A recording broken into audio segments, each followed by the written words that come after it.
Semoga seluruh makhluk hidup di semesta ini, baik yang kelihatan maupun yang tidak kelihatan,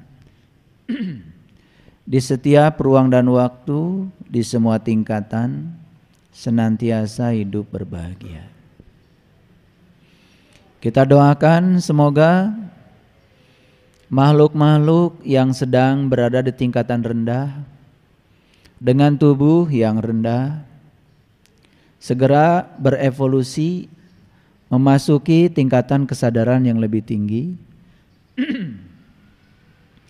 Dan semoga kita semua bisa menjadi sumber cinta, sumber kebahagiaan, sumber sukacita, sumber kedamaian bagi semua makhluk. Tidak boleh ada satu makhluk pun yang berkurang kebahagiaannya bertemu dengan kita.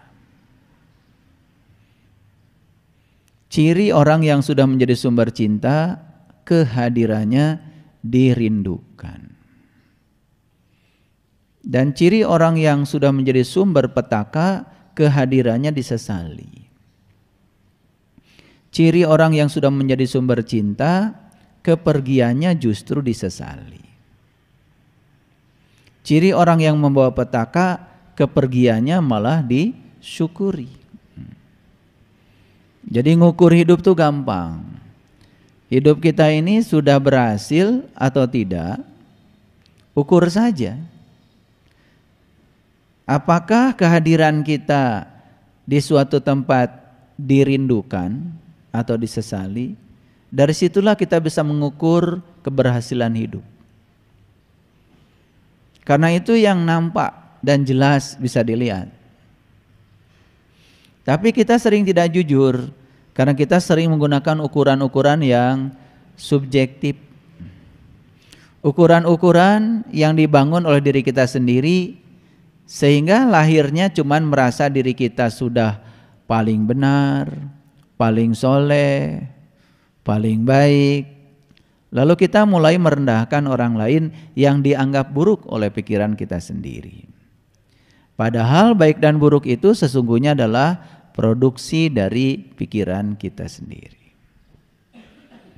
Oleh karena itu maka pada kesempatan yang penuh berkah ini, saya mengajak kita semua untuk jujur pada diri sendiri.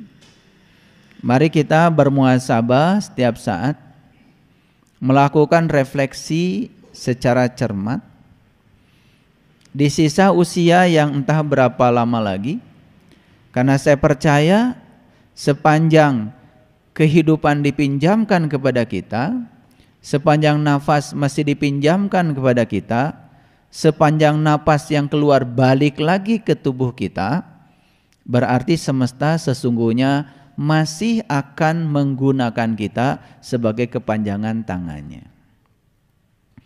Semesta masih membutuhkan kita.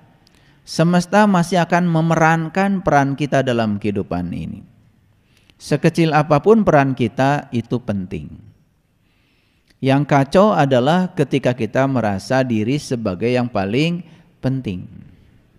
Dan orang yang merasa diri paling penting, ya, mau parkir aja susah. Orang yang merasa diri paling penting, mau duduk saja susah. Ketika deretan paling depan sudah penuh, mungkin saja orang yang merasa diri penting balik lagi. Karena dia merasa tidak layak ketika harus duduk di belakang, walaupun dia datangnya belakangan. Itulah orang yang sedang menipu dirinya sendiri. Coba jadi orang yang tidak tahu apa-apa, tidak bisa apa-apa, tidak punya apa-apa, dan tidak merasa siapa-siapa, justru kita sedang menciptakan surga bagi kita. Duduk dimanapun gak masalah. Kita ke bagian antrian nomor berapapun gak masalah. Bahkan ketika ada antrian makan, kemudian giliran dia sudah habis makanannya, orang yang sudah selesai dengan dirinya sendiri pasti tidak akan marah. Oh, berarti rezeki saya cuman kebagian piringnya saja. Ya sudah. Beda dengan orang yang masih konflik dengan dirinya sendiri. Ketika mendapatkan situasi itu pasti marah dan protes. Jadi gampang sekali. Ciri orang yang belum selesai dengan dirinya sendiri itu dimanapun selalu protes dan agresif, selalu menyerang. Ya puncaknya demo lah. Dan terkadang ketika demo itu justru memaksakan kehendak pribadi agar orang mengikuti seperti yang dia mau. Itu orang yang tidak belajar untuk mendengarkan orang lain. Saya bukan melarang demo, boleh saja. Menyampaikan kritik itu bagus, selama kita bisa ngasih solusi. Kan kebanyakan orang hanya bisa mengkritik tetapi tidak pernah ngasih solusi.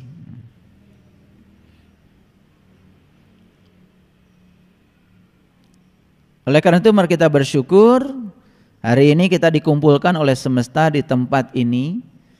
Semoga kita mendapatkan kesadaran baru. Mari kita puji Allah bersama-sama membaca hamdalah. Alhamdulillahi rabbil alamin. Mari kita awali kajian kita di pagi yang penuh berkah ini seraya memohon ridho dan berkah Allah dengan menyapa asmanya dengan kelembutan dan cinta seraya membaca basmalah. Bismillahirrahmanirrahim. Kajian kita hari ini akan diawali dengan pendahuluan dan saya akan menunjukkan satu ayat yang sangat indah bagi yang tahu keindahannya. Dan ayat ini biasa-biasa saja bagi orang yang tidak melihat mutiara di dalamnya. A'udzubillahi minasyaitonirrajim. Bismillahirrahmanirrahim. Wal malaku ala arjaiha wa yahmilu arsya rabbika qaumahum yauma idzin samaniyatun. Saya akan bacakan terjemahan yang ada sesuai dengan yang beredar.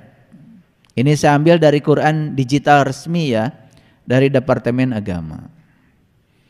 Wal malaku ala arjaiha, dan malaikat-malaikat berada di segala penjuru.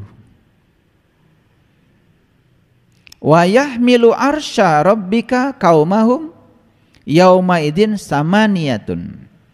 Dan pada hari itu 8 malaikat menjunjung tinggi aras Tuhannya di atas kepala mereka. Ini indah ya bagi yang tahu. Jadi aras itu sering dipahami sebagai suatu tempat yang ada di tempat yang jauh di sana. Bahkan Allah pun sering dipersonifikasikan seakan-akan berada di tempat yang jauh di sana. Makanya kita setiap hari merayu-rayu Allah supaya Allah mau berbaik hati kepada kita, mengikuti keinginan-keinginan kita. Bisa dibayangkan ya, kalau Allah dirayu dan mengikuti semua keinginan manusia, bisa rusak semesta ini. Hampir tidak ada manusia yang minta miskin kan? Betul? Dan hampir semua manusia setiap habis doa pasti minta rezeki yang berlimpah kan? Kepada siapa? Kepada Tuhannya. Dan kalau Tuhan mengabulkan semua permintaan manusia untuk menjadi kaya, maka semesta ini dalam sekejap menjadi sesuatu yang kacau balau. Karena kalau semua kaya, genteng bocor naik sendiri. Kalau semua kaya, semua punya uang, bikin rumah, ngaduk sendiri. Kalau semua kaya, pengen beras, semua orang harus nyangkul sendiri. Repot bukan? Dan kita tidak pernah berpikir sejauh itu.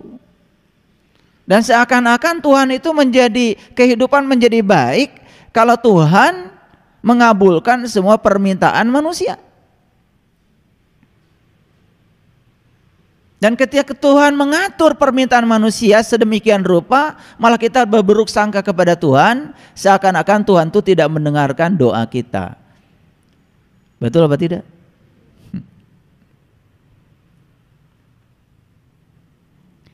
Jadi aras itu, ya. Di sini dikatakan wa yahmilu arsya rabbika qaumahum. Aras Tuhanmu itu ada di atas kamu. Maka di Quran itu banyak sekali istilah atas bawah, langit bumi. Batasnya itu cuma ini aja nih, batasnya ini. Makanya di Quran surat Al-Baqarah ada perintah menyembelih sapi betina. Dan sapi betina itu hakikatnya adalah jasmani. Dan sapi betina yang boleh disembelih itu tidak tua, tidak muda. Terlalu muda belum cukup belajar spiritual. Terlalu tua sudah budek, nunggu pensiun, cara rangke, berdiri kunang-kunang, jalan sudah tidak lancar. Ya gimana ngajarinnya yang kayak gitu? Makanya di Quran dikatakan kalau mau belajar spiritual harus pertengahan. Pada saat kita sedang sehat-sehatnya, sedang kaya-kayanya, sedang muda-mudanya, sedang banyak waktunya. Makanya jagalah 5 sebelum datang yang 5, begitu kata Rasul.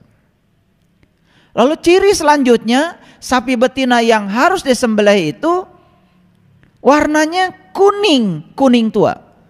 Spektrumnya adalah spektrum kulit manusia. Tidak boleh ada cacatnya, tidak boleh ada belangnya, belum digunakan membajak sawah dan belum pernah digunakan mengairi tanaman. Jelas sapi yang dimaksud bukan sapi yang di kandang sapi. Proses penyembelihan secara hakikat terjadi di sini. Di sini nih, di leher. Maka leher itu adalah batas antara daerah atas dengan daerah bawah. Daerah atas ini sering disebut langit. Daerah bawah sering disebut bumi. Jadi langit itu bukan yang di luar diri kita, bukan yang di atas sana, bukan yang warna biru. Karena banyak lagu-lagu TK yang sudah membentuk pikiran kita, lalu pikiran kita dari TK sampai sekarang tidak berubah. Coba lagu TK. Bintang kecil di langit yang tinggi. Ada yang mengatakan bintang kecil di langit yang biru. Lalu kita mengatakan yang biru itu langit. Padahal kalau kita naik pesawat ke atas, kita tidak menemukan yang biru itu. Betul apa tidak? Yang kita temukan cuma ruang kosong antar planet. Lah yang 7 lapis langit itu yang mana? 7 lapis langit itu ada di sini. Di sini. Jelas sekali kelihatan. Bagi yang melihat. Yang tidak melihat ya gak bisa lihat. Namanya juga tidak melihat. Kadang-kadang yang nyata jadi gak kelihatan gitu. Karena sudah terselimuti kita oleh kebodohan kita sendiri. Apalagi terselimuti oleh perasaan bahwa kita sudah pintar. Makanya berulang kali saya mengatakan yang bisa ditolong dalam kehidupan ini hanya mereka yang tahu kalau mereka tidak tahu. Itu yang bisa ditolong. Selain itu gak bisa ditolong. Jadi di mana aras itu? Quran mengatakan wa yahmilu arsya rabbika qaumahum. Aras Tuhanmu itu ada di atasmu, qaumahum. Makanya ini batasnya dari sini ke atas dengan dari sini ke bawah. Jadi aras itu nggak pernah jauh. Dan ternyata para malaikat itu pun ya berjaga di atas aras. Dan kalau kita mengatakan aras itu jauh di sana, itu berlawanan dengan Quran. Karena Allah mengatakan, aku bersamamu, lebih dekat kepadamu daripada urat nadi lehermu. Pegang urat leher di mana? Pegang. Jangan-jangan nggak tahu. Kan urat leher di sini nih. Urat leher di sini. Sedangkan Allah mengatakan, aku lebih dekat kepada kamu daripada urat lehermu. Berarti kalau urat leher di sini, arasnya Allah harusnya lebih dekat dari itu. Masuk akal kan? Nah, yang manggut-manggut berarti udah tahu. Yang belum manggut, bingung, bagus. Ada bakat untuk jadi orang tahu. Gitu. Nah, ada yang manggut tidak, bingung tidak. Ditanya ngerti tidak. Ditanya apa yang mau ditanya juga nggak tahu. Nah, ini yang berbahaya. Ini tanda kematian jiwa kita itu. Ya. Jadi kalau masuk di ruangan ini bingung, udah bagus itu. Ya, bagus. Masih ada tanda-tanda kehidupan itu. Tapi kalau ditanya oleh saya bingung, tidak. Ngerti? Tidak. Ada pertanyaan? Nggak ada. Nah, itu sudah jelas itu, ya. Itu sudah mati suri itu. Tidak ada tanda-tanda kehidupan itu pikirannya itu. Nah, Allah mengatakan di ayat ini, ya, 8 malaikat itu menjaga aras. Jadi yang menjaga aras itu ada 8 malaikat. Apa pentingnya kajian ini didasari oleh pendahuluan ini? Karena saya mau masuk nanti agak dalam hari ini. Malaikat apa saja yang menjaga aras ini? Ada 8. Loh, bukannya malaikat 10? Tar yang 2 belakangan. Yang 8 aja dulu. Apa sih malaikat itu? Malaikat itu adalah makhluk yang terbuat dari cahaya. Nah, sekarang kita apa? Kan Allah bilang di Quran, fa iza sawaituhu wa nafakhtu fihi mir ruhi faqa'u lahu sajidin. Ketika aku sudah selesai menciptakan tubuhmu, aku tiupkan ruhku. Jadi nggak ada ruhmu, yang ada adalah ruhku, bagian dari dirinya Tuhan yang ditiupkan kepada kita. Apa wujudnya ruhku? Tuhan mengatakan wujudnya ruh adalah nur. Nur itu bahasa Arab, bahasa kitanya adalah cahaya.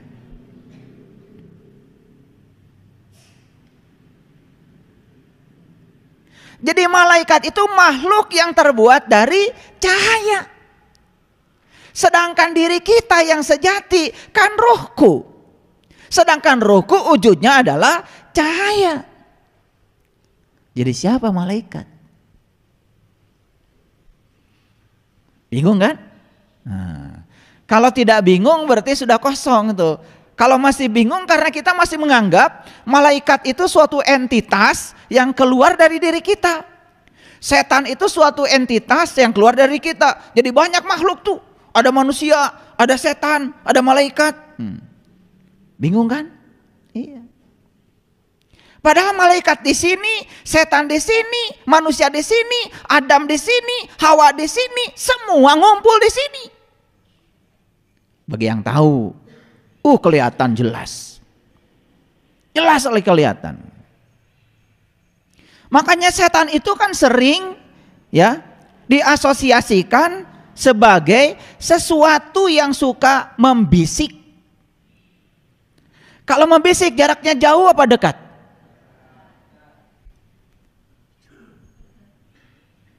Kalau dari jarak jauh namanya teriak. Sedangkan di Quran tidak ada kata setan berteriak. Yang ada itu yuwaswisu fi sudur, membisik kesadaran. Siapa yang suka membisikkan kesadaran kita? Kan sebetulnya pikiran bodoh kita, pikiran gelap kita. Bukankah itu diri kita sendiri?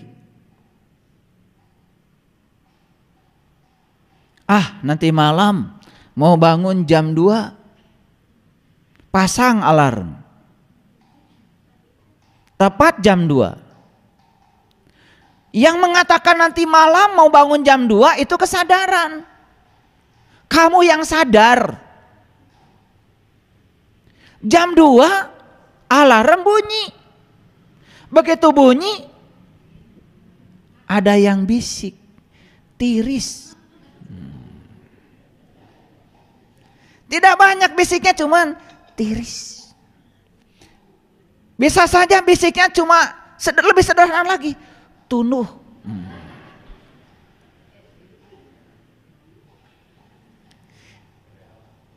Siapa yang membisik itu? Kan kamu sendiri. Gak ada orang datang ke kamar kita membisiki kita, gak ada. Sesederhana itu sebenarnya kalau kita ngaji jujur. Jadi yang membisiki kita itu adalah pikiran gelap kita yang sedang membisiki kesadaran kita. Itu yang disebut dengan yuwaswisu fisudur. Yang membisiki kesadaranmu. Jadi siapa setan? Ya kamu. Pada saat kamu sedang berada di pikiran gelap. Siapa malaikat? Ya kamu juga pada saat kamu sedang di pikiran waras. Malaikat disuruh sujud pada Adam, langsung sujud karena waras. Malaikat itu bisa nembus yang dibalik Adam. Yang dia lihat bukan hanya Adam, tetapi yang dibalik Adam siapa? Ruhku yang ditiupkan ke dalam Adam, yang tiada lain adalah diri sejatinya Adam. Tapi yang namanya setan, yang namanya iblis disuruh sujud. Dia nggak mau sujud. Karena apa? Yang dilihat dari Adam bukan yang dibalik Adam. Dia melihat Adam sebagai Adam. Karena apa? Buta mata kolbunya. Jadi siapa sesungguhnya setan dan iblis itu? Ya itu. Itu aja, takut ada yang tersinggung. Tuh ketawa kan? Nah itu. Karena kalau kita membicarakan setan, iblis, di kajian ini tidak dihadirkan setan dan iblisnya, kita menggunjing setan dan iblis. Sedangkan menggunjing itu kan tidak boleh. Makanya saya hadirkan dulu setan dan iblisnya. Tuh kan ketawa. Biar tidak menggunjing. Kalau di depan kan gak menggunjing, namanya menasehati. Kalau di belakang bahaya. Makanya saya tidak pernah menggunjing. Karena bahaya menggunjing itu. Kalau kita menggunjingkan setan dan iblis lebih mulia. Jelas yang menggunjing itu kotor. Saya nggak mau. Makanya saya hadirkan dulu setan dan iblisnya. Baru saya bicarakan. Tuh pada ketawa kan? Iya. Bajunya kayak soleh. Ya itu. Ngerti ya sampai sini? Udah, nggak usah terlalu dalam. Nah sekarang lanjutkan. Jadi yang disebut dengan malaikat itu, ya, malaikat itu artinya adalah tekad. Malaikat itu artinya karep. Malaikat itu artinya keinginan yang sangat kuat. Dan tekad, karep, keinginan yang kuat itu disebut malak. Malakaini malaikatun. Makanya sedikit belajar bahasa Arab supaya ngerti. Jadi malaikat itu malak, milik, kepunyaan, sesuatu yang terdalam yang kita miliki, itulah karep, tekad. Makanya yang menjaga aras itu ada 8 malaikat. Mari kita rinci. Ini urutannya harus benar. Karena selama ini yang kalian hafal urutannya kurang tepat alias tidak benar. Dari mana kita mengurut malaikat? Nih cara mengurutnya. Yang pertama, malaikat yang harus kita kenali adalah malaikat Munkar dan Nakir.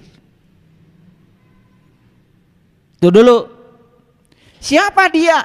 Dia yang bertanya di kuburan. Apa kuburan? Pasti Otakmu langsung, kuburan adalah tanah. Siapa yang ditanya? Yang ditanya adalah orang yang sudah mati. Ada kerjaan malaikat. Orang mati ditanya-tanya. Itu bahasa siloka yang dipahami oleh kita keliru. Kuburan yang sebenarnya adalah tanah. Tanah itu apa? Nih tanah, nih tanah. Makanya Quran mengatakan, aku ciptakan manusia terbuat dari tanah. Apanya? Jasmaninya. Karena tanah adalah unsur yang paling dominan. Tubuh kita tidak akan tumbuh hidup kalau nggak ada tanah.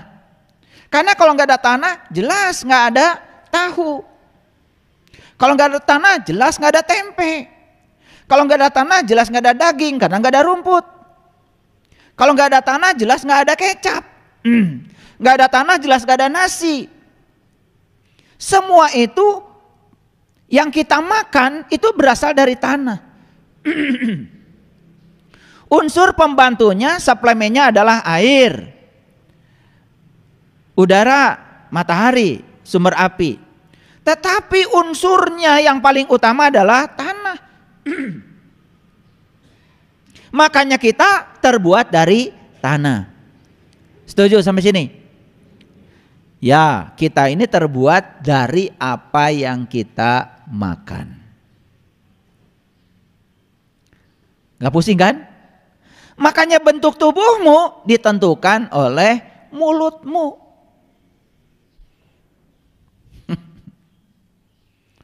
Ini saya kok meral gini. Ya salah mulut. Emosimu ditentukan oleh piringmu.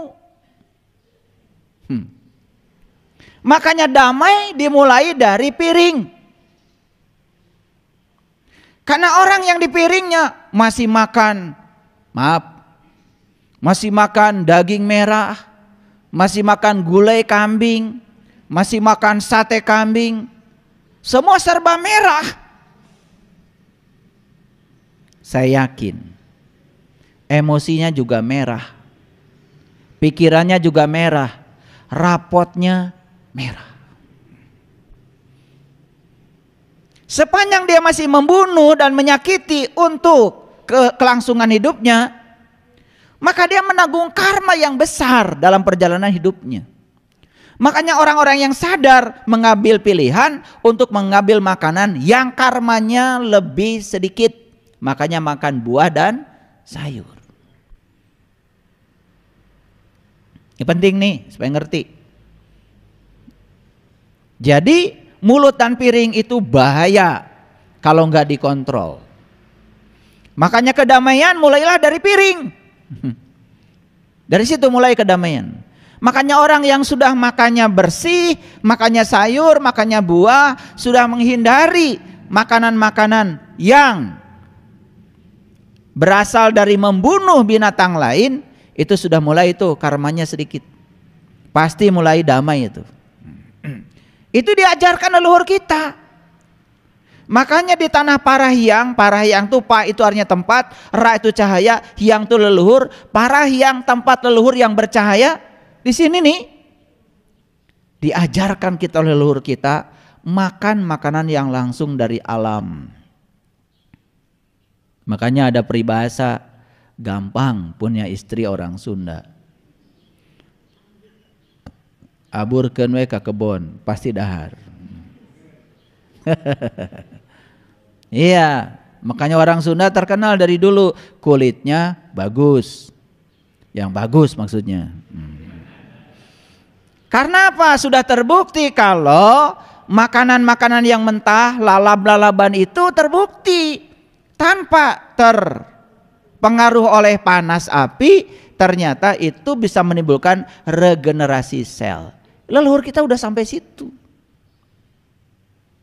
Jadi alam ini sudah memasak matang. Dan setiap yang dimasak oleh alam itu sudah matang. Makanya makan langsung dari alam itu sehat. Nah itu ada bangsa yang persis seperti Leluhur kita di Priangan ini, siapa itu?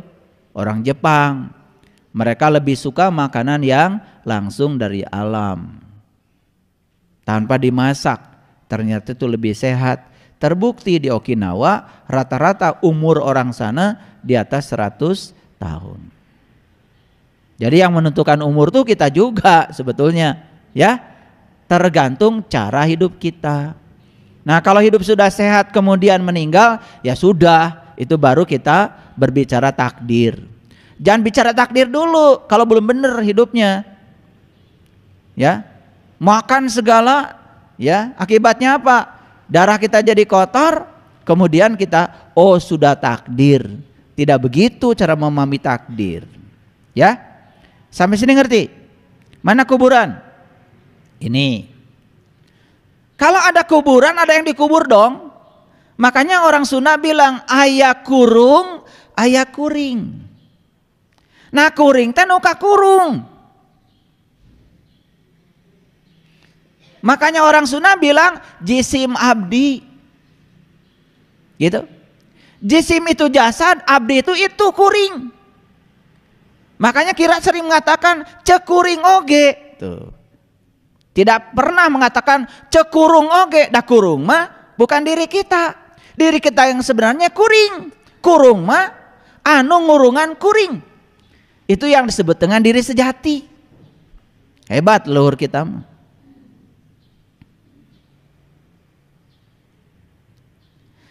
Jadi malaikat pertama yang harus kita kenal adalah malaikat Munkar dan Nakir yang bertanya di kuburan.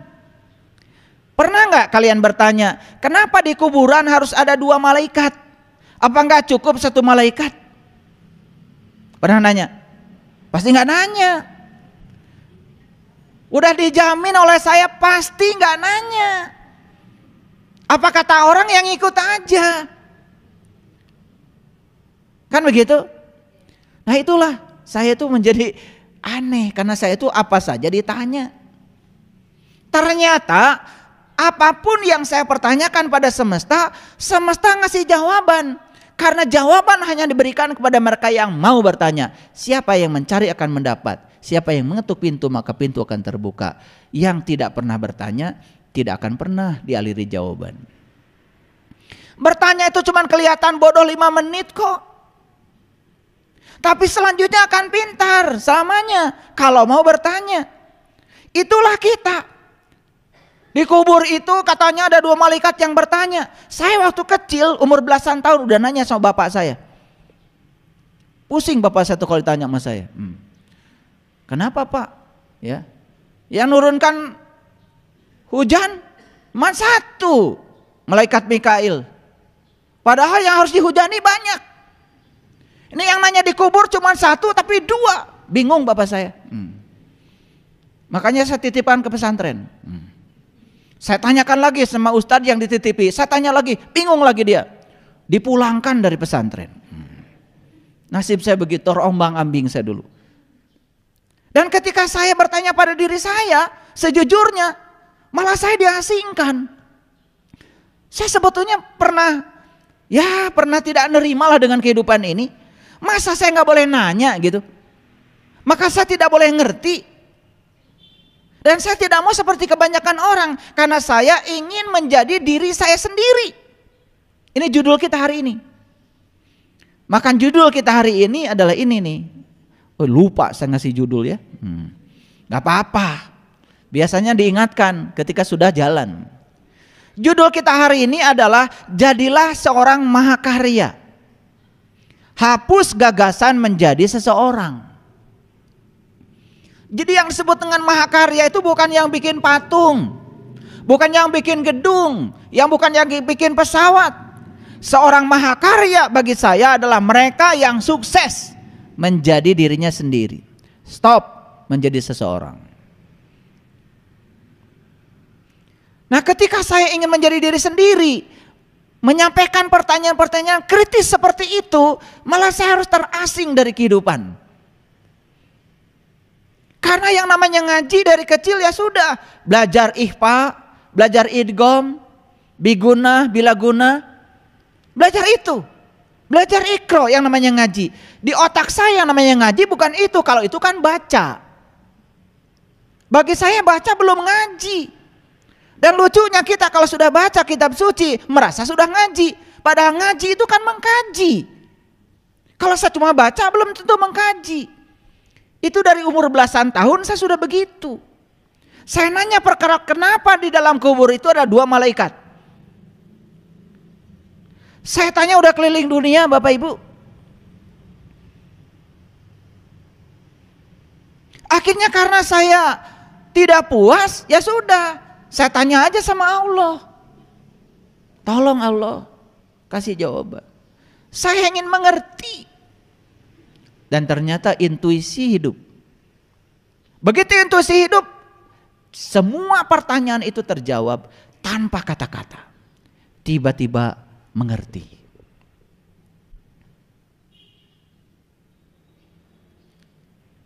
Yang namanya syahadat itu kan 2. Asyhadu an la ilaha illallah wa asyhadu anna Muhammadar Rasulullah. Syahadat itu 2. Yang harus kita saksikan itu 2. Satu yang harus kita saksikan Allah, yang kedua yang harus kita saksikan Rasulnya Allah. 2 kan syahadat itu. Makanya syahadat itu adalah penyaksi menyaksikan 2. Penyaksinya 1, yang disaksikan 2, Allah dan Rasulnya. Dan kenapa pertanyaan di dalam kubur itu 2? Munkar dan nakir yang harus dijawab oleh kita juga 2. Dalam tradisi Islam yang harus kita kenal 2, Nurullah, Nur Muhammad. Dalam tradisi Nasrani yang harus kita kenal juga 2, Bapa dan Putra. Dalam tradisi Hindu dan Buddha yang harus kita kenal juga 2, Brahma dan Wisnu. Yang harus kita kenal dalam tradisi Kejawen juga 2, Sukma Kawakas dan Sukma Sejati. Yang harus kita kenal dalam tradisi pewayangan juga 2, Batara Tunggal dan Batara Wenang. Luar biasa.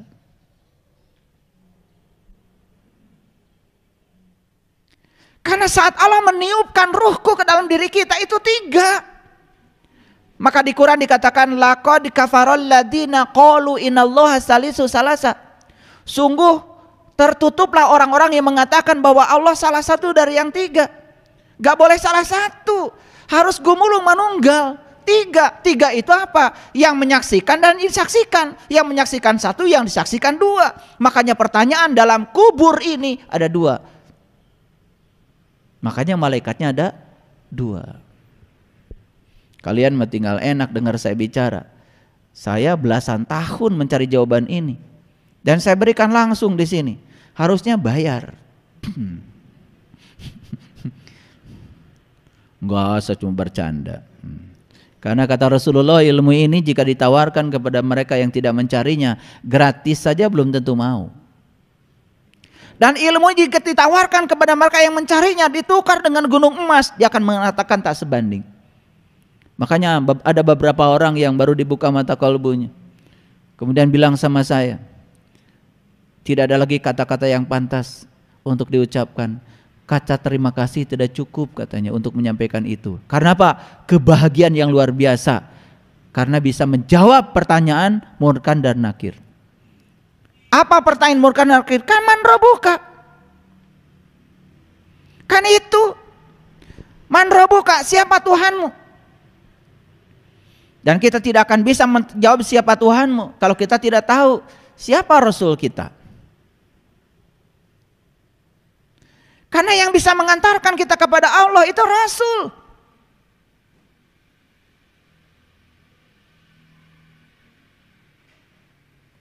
Rasul. Makanya Rasul ada 2, ada Rasul yang syar'i, wujudnya manusia, ada Rasul yang hakiki, wujudnya adalah guru sejati ada dalam diri kita. Itu adalah usul kita, itu wasilah kita. Itu juru selamat kita yang akan mengantarkan kita kepada Allah. Siapa yang diantarkan? Jiwa kita. Siapa yang tuju? Allah kita. Makanya jiwa harus ketemu dengan sang maha jiwa.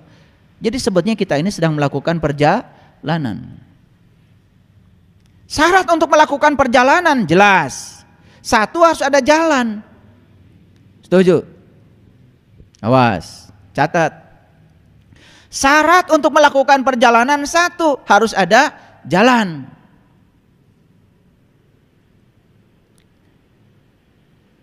Setuju dengan saya? Apa jalan? Itulah agama. Makanya agama itu adalah jalan. Maka untuk mencapai tujuan, ya silakan mau lewat jalan mana saja. Yang penting Anda tekun di jalan Anda. Jangan mikirin jalan orang, sementara Anda tidak pernah jalan-jalan. Tekun. Kan untuk mencapai masjid ini, kalian bisa lewat jalan mana saja. Yang dari Jakarta boleh lewat Puncak, boleh. Yang penting tekun di jalan, nyampe di sini. Lewat Cikampek, boleh. Yang penting tekun sampai di sini. Ada dari Medan, lewat Subang juga boleh kok. Asal tekun sampai di sini. Yang tidak akan sampai itu yang suka mikirin jalan orang, merasa jalannya paling hebat, tapi dia sendiri gak kemana-mana. Itu masalahnya. Sugan kahartieun. Paham sampai di sini? Syarat pertama apa? Harus ada jalan. Yuk, pinter nggak? Syarat kedua apa? Belum syarat kedua. Syarat pertama bereskan dulu. Jalannya harus bagus. Harus lebar. Betul? Jangan ada hambatan. Jangan banyak bolongnya. Paham? Oke. Syarat yang kedua, tentu saja harus ada kendaraan. Mana kendaraannya? Nih kendaraan. Kendaraan terhebat yang diciptakan semesta untuk kita jalan-jalan mengantarkan sang jiwa kepada Allah adalah tubuh. Ini tubuh. Keren. Temukan rahasia tubuh. Makanya di Quran ada doa, ya Allah terima kasih Engkau telah mengajarkan bagaimana cara Engkau untuk mengendarai tubuh ini. Subhanalladzi syahhara lana hada wa ma kunna lahu muqrinin wa inna ila rabbina lamunqalibun. Itu doa diucapkan kalau kita sudah bisa menggunakan kendaraan, bukan bis, bukan Innova, bukan BMW, bukan itu. Kendaraan yang diciptakan semesta adalah ini. Bisa nggak kalian menggunakan ini? Kalau sudah bisa menggunakan kendaraan ini, baru mengucapkan itu. Subhanalladzi syahhara lana hada wa ma kunna lahu muqrinin wa inna ila rabbina lamunqalibun. Kendaraan yang bisa mengantarkan kita kepada Tuhan, itu tujuan kita. Doa itu kalian pakai untuk naik angkot. Emang kalian naik angkot mengendarai sendiri kan? Tidak, duduk. Padahal kata-katanya terima kasih ya Allah, Engkau telah mengajarkan bagaimana cara aku menggunakan kendaraan ini. Cara Allah mengajarkan cara menggunakan kendaraan ini, kita akan dipertemukan dengan seorang guru. Di zamannya kita dipertemukan dengan para nabi dan para rasul.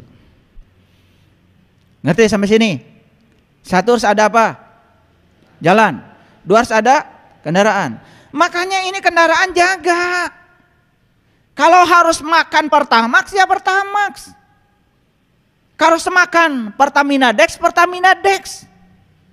Diciptakan untuk Pertamina Dex, makan biosolar.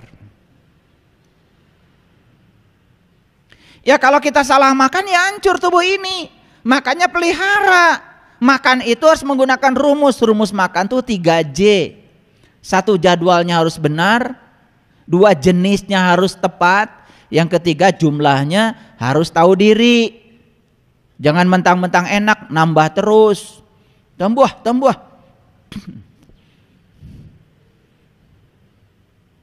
Gitu. Sudah ngambil 1 cukil gede, masih nambah keneh, can teurab mah can eureun.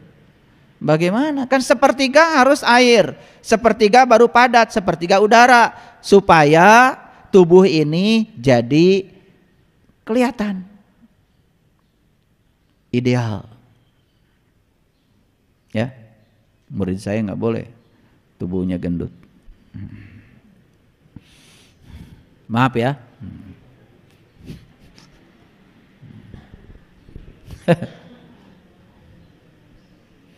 Lanjut dulu. 1 harus ada jalan, 2 harus ada kendaraan, 3 Harus ada supir. Supirnya yang terampil. Supir itu ini supir nih pikiran kita. Makanya pikiran itu harus bisa mengingat, memahami, menerapkan, menganalisis, mengevaluasi sampai mensintesa. Itu yang disebut dengan keterampilan kognisi. Dan pikiran ini harus cerdas. Harus punya keterampilan solve problem. Oh, supirnya lelet keburu tabrakan. Makanya kenapa kita banyak tabrakan? Lelet. Cukup nggak supir? Nggak cukup. Ya jelas dong, kalau kita mau jalan-jalan harus ada apa? Harus ada jalan, harus ada kendaraan, harus ada supir. Harus apa lagi? Apa lagi? Ya ketika jalan harus ada rambu-rambu lalu lintas. Rambu-rambu disebut petunjuk jalan. Petunjuk jalan dalam bahasa spiritual disebutlah kitab suci. Maka setiap agama punya kitab suci, itu namanya petunjuk jalan. Kan kamu ditanya, apa petunjuk jalanmu? Kitab suci. Ngerti nggak? Ya kalian cuma baca doang, nggak ngerti isinya. Tidak pernah tahu apa yang ditunjukkan oleh kitab suci. Maka di Quran dikatakan alif lam mim zalikal kitab la raiba fi hudan lil muttaqin. Jadi Quran itu akan menjadi petunjuk bagi orang yang bertakwa. Apa artinya takwa? Takwa itu di Quran jelas. Di surat Al-Baqarah ayat 63 dikatakan takwa itu 1 mengambil janji, 2 mengangkat kesadaran, yang ketiga menyaksikan dia yang menunjukkan diri puncak kesadaran, yang keempat ingat apa yang ditunjukkan. La'allakum tattaqun, baru takwa. Apa yang takwa kamu lakukan selama ini? Enggak jelas. Takwa itu laku sebetulnya. Laku yang dapat mengantarkan kita liqah kepada Allah, perjumpaan kepada Allah. Itu jelas di Quran. Lanjut dulu. Petunjuk jalannya sudah ada? Ada, cuman kalian enggak ngerti. Makanya sering salah jalan. Makanya nggak nyampe-nyampe. Saya percaya ya kalau baca kitab suci udah pada rajin, tapi ngertinya saya ragu. Padahal dikatakan kita sudah merasa ditunjuki jalan kalau sudah mengerti. Itu masalahnya. Sibuk baca sementara tidak mengerti. Lanjut, cukup? Gak cukup, harus ada orang yang membantu kita memahami petunjuk jalan. Itu yang disebut dengan penuntun jalan. Di zaman Nabi dan Rasul itulah para Rasul. Sekarang kita tidak hidup sejaman dengan beliau. Kita hidup sejaman dengan orang-orang yang hidup bersama kita. Harus ketemu dengan seorang guru yang bisa menunjukkan apa maksudnya petunjuk jalan. Namanya penuntun jalan. Cukup? Belum cukup, jangan ngangguk dulu. Harus bawa bekal. Bawa bekal. Tahu bekalnya apa? Apa? Ilmu. Di Quran jelas, fatazawwadu fa inna khairu zadi taqwa. Berbekalah kamu, sebaiknya bekal adalah takwa. Takwa itu hurufnya ada 4, tawadu, selalu rendah hati. Qof, qanaah, menerima apapun yang terjadi di perjalanan apa adanya, jangan banyak protes. Waro, malu sama Allah, malu sama diri, malu sama sesama. Sehingga punya adab dalam proses berjalan. Yang keempat alif itu ikhlas. Itu bekalnya. Cukup? Belum cukup. Harus ada penumpangnya. Siapa yang mau dianterin? Siapa penumpangnya? Itulah dirimu, itulah jiwamu, itulah penumpangnya. Sadar nggak? Wah, hidup adalah perjalanan. Kalau sadar hidup adalah perjalanan, berarti kita harus mencapai tujuan. Tujuan kita mengembalikan sang jiwa yang berasal dari Allah kepada sang maha jiwa untuk memenuhi ayat innalillahi wa inna ilaihi rajiun. Gitu. Makanya malaikat yang harus kita kenal pertama kali adalah malaikat Munkar dan Nakir. Supaya kita ketemu dulu Allahnya, ketemu Rasulnya. Supaya sang jiwa itu tidak berjalan sendiri, ada pendampingnya, ada guru sejatinya yang mendampingi. Insya Allah dalam perjalanan tidak akan salah jalan. Satu. Malaikat yang mana lagi yang harus kita kenal? Yang kedua, malaikat yang kedua yang harus kita kenal adalah malaikat Ijrail. Apa tugasnya? Apa tugasnya? Pada pinter biasanya kalian. Kalau urusan ngapalin kayak gitu-gitu udah keren lah pokoknya. Disangkanya ntar di akhirat mau ditanya gitu, ada ujiannya. Siapa malaikat pencabut nyawa? Ijrail gitu. Gak penting. Yang paling penting sekarang kita kenal dan ketemu dengan malaikat itu. Kan malaikat saya bilang tadi tekad, karep. Malaikat Ijrail tugasnya apa? Mencabut nyawa. Makanya kata Nabi, mut anta qabla mut. Belajarlah mati sebelum kamu mati. Kata orang tua kita, kamu harus bisa mati sak jroning urip supaya kamu bisa kenal jati dirimu. Harus belajar ilmu sangkan paraning dumadi, ilmu sangkan paran. Dari mana kamu asal, apa tugasmu, setelah ini kamu mau kemana? Untuk bisa menjawab pertanyaan itu, kamu harus berkenalan dengan malaikat Ijrail. Agar kamu bisa belajar mati selagi hidup. Agar bisa mengalami ayat kullun nafsin zaikatul maut. Belajar merasakan mati. Ayo pikirkan kata-kata saya. Belajar merasakan mati pada saat setelah mati atau masih hidup? Masih hidup atuh. Kalau sudah mati, kita tidak akan pernah bisa merasakan rasanya mati. Merasakan rasanya mati harus hidup. Makanya kullu nafsin zaikatul maut, setiap yang bernyawa harus merasakan rasanya mati. Merasakan rasanya mati sekarang mumpung masih hidup. Sok yang waras pikirannya. Orang yang mati tidak akan merasakan mati. Namanya juga mati. Kan merasa itu harus hidup. Ini ngerti nggak saya ngomong? Makanya berkenalan dengan malaikat yang kedua, namanya malaikat Ijrail, supaya kita belajar mati sakjroning urip, supaya kita belajar untuk mematikan diri. Disitulah kita belajar membunuh ego, membunuh keakuan, dan lain sebagainya. Banyak. Kalau sudah berkenalan dengan malaikat Ijrail, apa yang selanjutnya kita harus lakukan? Kita harus berkenalan dengan malaikat Mikail. Tahu malaikat Mikail tugasnya apa? Menurunkan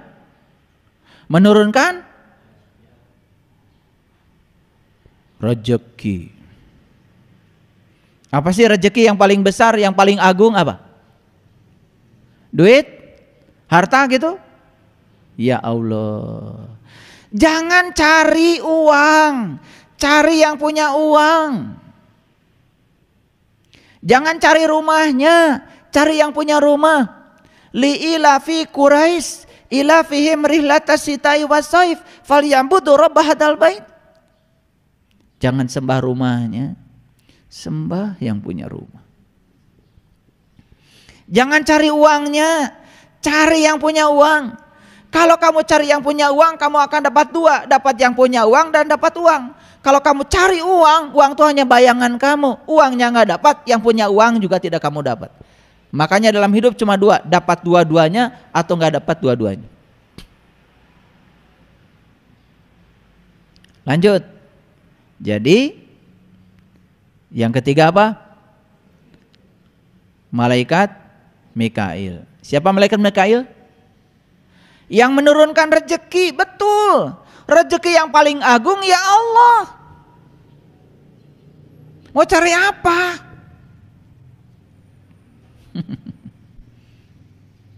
Mau cari apa?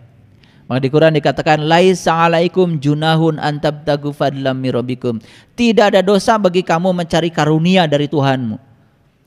Karunia dari Tuhan yang paling besar adalah fadlan mirabbikum. Keutamaan dari Tuhan. Keutamaan dari Tuhan adalah Tuhan itu sendiri. Itu dulu bab itu selesaikan. Kalau besok pun harus mati, gak apa-apa. Karena apa? Sudah tahu jalan pulangnya. Itulah tugas malaikat Mikail. Menurunkan apa? Rezeki. Rezeki yang paling agung apa? Ya Allah.